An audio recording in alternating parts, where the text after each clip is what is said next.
Hello guys, welcome back to another Commander Tips video. This week we're going to be going over some of the newer Planeswalker options from Commander 2018. As always, I pull off a few options to my patrons over on Patreon. Link to that will be in the description below. If you feel like supporting the channel, it's a pretty cool way to do it. You get to choose the Commander options that I make videos on, whether it's a Commander deck tech video or a Commander Tips video. This week they went with Lord Windgrace. He is the new land commander. He's 5 mana in Jund colors for a base loyalty of 5. His +2 is discard a card, then draw a card. If a land card is discarded this way, then you draw an additional card, so it's a very good engine for card draw or just basic control in Jund. His -3 returns up to 2 target land cards from your graveyard to the battlefield. So there you go, you have an engine right there. With his +2 and his -3, you get to put those lands back from your graveyard to the battlefield. And then his ult is a really good ult. You destroy up to 6 target non-land permanents, then create 6 2/2 green cat warrior creature tokens with Forest Walk. So if there was a Jund control commander, this guy is definitely him. You have great card draw, you have a way to get those lands back, and you have a way to deal with the 6 most annoying non-land permanents. Now the most obvious strategy that you're going to build around is going to be landfall. You are in 3 colors though, so you can play something like Omnath Locus of Rage alongside an Ob Nixilis the Fallen. If you kind of want to make Zendikar the deck, Lord Windgrace would be a funny option because those landfall cards seem to be all from Zendikar. This includes Rampaging Baloths and Avenger of Zendikar. But another card I want to talk about here is the Gitrog Monster. If you want to talk about building around control, the Gitrog Monster was very good because not only were you able to get more land drops, but you got card draw for sacrificing those lands. So you had a whole strategy that was focused around getting as many lands as possible. That way you could sacrifice them, draw more cards. It was a very strong strategy. And one of those cards I enjoyed seeing alongside the Gitrog Monster was Squandered Resources. You can sacrifice a land to add to your mana pool. 1 mana of any type to sacrifice a land could produce. So a very cool way, once your lands are all tapped, you can sacrifice them for the mana that they would produce, which might be a bit risky, but we do have cards like Splendid Reclamation and World Shaper so that we can easily get those lands back. But this is a deck that isn't afraid to go all in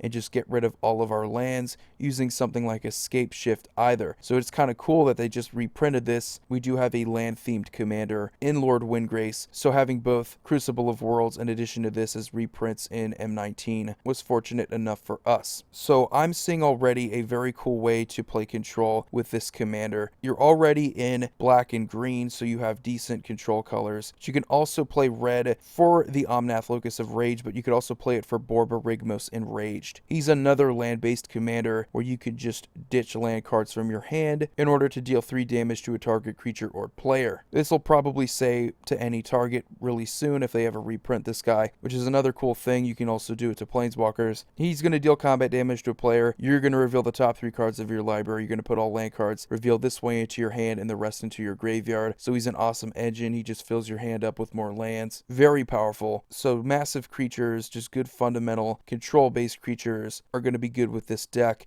The new Multani Yavimaya's Avatar from Dominaria. Another way that we can manipulate our lands, return 2 lands to our hand. We can keep bringing it back. It takes advantage of all the land cards in our graveyard. And we do have an engine where we can just keep discarding them with Lord Windgrace. Now every single deck, if you're going to be playing a land heavy strategy, you're probably going to be playing Crop Rotation, Harrow, Pure Value with Lord Windgrace. His minus is going to get those lands back, in addition to you also searching with those cards. But something that is even more abusable with Lord Windgrace is the card Constant Mists, because you can just keep sacrificing a land and you can buy it back. You have a way to get those lands back with Lord Windgrace, so it shouldn't be any problem. You have a fog every single turn your opponents want to attack you. You could just keep buying it back, keep playing Constant Mists, and you shouldn't have a problem bringing it back with either Lord Windgrace's minus or any of the other million ways that we have to bring lands back from our graveyard. We also have Worm Harvest at our disposal, another way that we can constantly replay a spell and just keep discarding a land card. We have a way to get our lands back, so it shouldn't be a problem. We can get a ton of worms. And like I said before, the Gitrog Monster made a pretty mean control-based commander. One of the reasons why he does draws is because you have a ton of lands. Your ability to ramp in that deck is just crazy with things like Azusa, Lost But Seeking, Wayward Swordtooth, a ton of ways that you can get extra land drops so that you can then play something like a Torment of Hailfire or a Death Cloud. Usually Torment of Hailfire is the better option because it doesn't hurt any of your stuff. And if you have a ton of lands, like, it's not going to be unheard of with Lord Windgrace getting 15 to 20 lands and then playing something like this when you have a ton of ramp, forcing your opponents to pretty much sacrifice everything or lose the game. Quite often it's both, but just a very good card, and honestly something you kind of have to play if you have all of these lands and you're also in black. But other than that, he's pretty straightforward. He's a very good engine. Once you are able to get to that ult, it's pretty much game over. I don't really envision any scenario where destroying 6 target non-land permanents and then getting 6 creatures that are going to be pretty much unblockable if your opponents have forests. I just can't envision a scenario where that doesn't win you the game. You're getting rid of your opponent's best planeswalkers, artifacts, enchantments, their creatures, anything. Even in a multiplayer game where there's a bunch of these, that's still extremely powerful. And it does play into the whole strategy, the theme of control. So he was meant for that. But anyway, hope you guys enjoyed this video. Let me know what you think about Lord Windgrace in the comment section below. Is he going to be one of the commanders that you build around this year? But as always, you guys have a wonderful day. Void here signing off. See you all next video.